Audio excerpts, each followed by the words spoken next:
Don't worry about internet stuff. You're going to have people betraying you. And we've seen this. He who endures to the end. So we know what that means now. And then, right here, Jesus switch. You say, switch to what? Now you come to AD 70, and some of this stuff actually happens in the tribulation, but most of it is actually what took place. Look at what he says. So when you see, so now you know the abomination of desolation, we know when you see this, he's in the tribulation. So this is Revelation. Okay? He's in the tribulation. So everything that he says here, going down in here, even though they didn't ask that question, Jesus answers it. And he starts telling them what to do in that day, in the tribulation, in the second 3.5 years, to run for your life. Why? Because 2/3 of them are going to die. You see, that's why he's telling them the Antichrist is going to go. The abomination of desolation, I showed you, is 2 specific events. The Antichrist goes into the holy place, the Holy of Holies.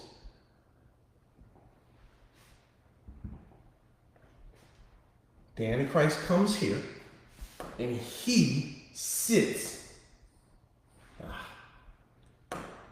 He sits over here on the Ark of the Covenant. And right here, in this area, the false prophet erects a statue of the Antichrist and causes the people to worship him. Okay? So those are the 2 events that take place.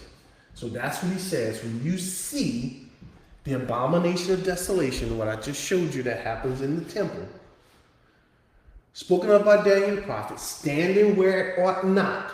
Okay? That's the statue. Then let the people who are in Judea. So who is he talking to? Are you in Judea? No, unless you're there today. But look, in that day, he's talking to people in Judea.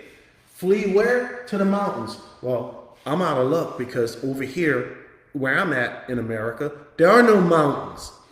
Let him who's on a housetop. Why in the world are people on a housetop? That's where the Jews went to pray. Remember the story of Peter. When Cornelius, the angel had Cornelius send a servant to go get Peter. Where did Peter go to pray? On the housetop. Not go down into the house, nor enter to take anything out of the house, and let him who is in the field not come back, because they were foreigners. Woe to those who are pregnant and to those who are nursing babies, because they're going to have to, then they won't be able to take any necessities. They're just going to have to flee, because they're going to all be being killed, babies and all. And pray that your flight isn't in winter. Why? Because they're going up a mountain. It's going to be snow and cold. For in those days, there will be tribulations such as not been since the beginning of the creation which God created until this time, nor ever shall be. What is he talking about? What's going to be happening in this time right here? Starting at verse 19. Starting right here. What events in Revelation is going to be taking place? You're going to have the 7 trumpets and the 7 bowls. Those judgments are judgment from God, and they're being poured out on the kingdom of the beast. The first 7 seals are really God amplifying or removing the restraint of the Holy Spirit on the evil that is in the world. So what do you see? You see people start being evil. You start seeing wars. You start seeing famines. You start seeing all this stuff that's caused by nature and by people. After this abomination of desolation, God steps in. God starts punishing the evil, and he wraps it up with the 7 bowls. And unless the Lord had shortened those days, yes. What does he mean by shorten those days? Well, he can't mean it's not going to be 7 years. Why not? Because it's prophesied that it's going to be 7 years. So if he cut the 7 years down, what happens? That means the prophecies are not true. So God says the tribulation is going to last 7 years. And the tribulation only lasts 6 years, 11 months, and there's 31 days in December. And 30 days, guess what? The prophecies, all those prophecies, and there's several in the book, all of them are false. So he can't be talking about ending the tribulation before the full 7 years is completed. So what does he mean by shortening those days? What he's saying is, immediately after the 7 years is done, 7 years, what God is saying is, I'm not going to let it go 7 years in 1 month. If I let it go 7 years in 1 month, everybody would die. If I let it go 8 years, everybody would die. If I let it go 10 years, everybody would die. That's what he means when he says, I'm going to shorten it.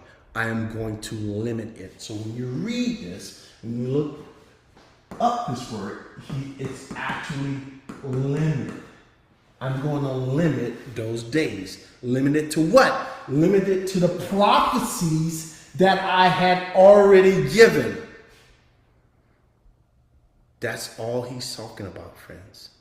So you have to understand, if there's a prophecy given by God in the book saying certain things are going to last a certain duration, then if it doesn't, then God himself would be a false God. Do you understand that? So the tribulation cannot end shorter than 7 years, because God himself has prophesied that it's going to be 7 years. All right. For the elect's sake, who are the elect?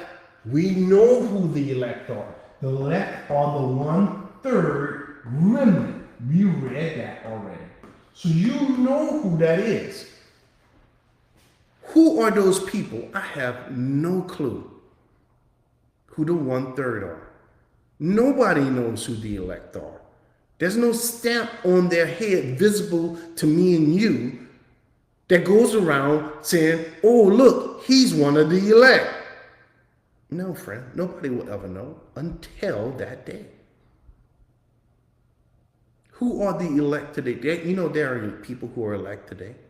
Every born-again believer is elect, according to the book. Who are they? I have no idea. None. Zero. All I can tell you is about myself. And all you can tell me about is yourself. You don't know who else is saved. You don't know if I'm saved. You don't know. So, when we're out there preaching the gospel, and God said there's the elect, who do you preach it to? Well, if you can go out and find the elect and go preach it only to them, go ahead. Good luck. I bet you never met one. Why? Because God isn't sharing that information with you. He told you just go preach the gospel to everybody and let him worry about the elect. The elect are the ones who's going to respond. So, my friends, if you are wondering whether you are part of the elect, here's a question for you. Have you been born again? If the answer to that is yes, welcome to the elect. If the answer to that is no, you're still alive. You can still be born again.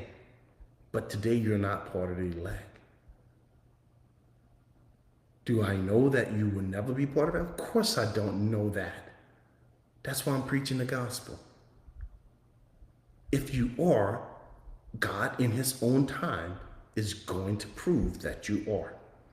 Just like in that day, the 1/3 is going to automatically say they're going to look to the one whom they pierce.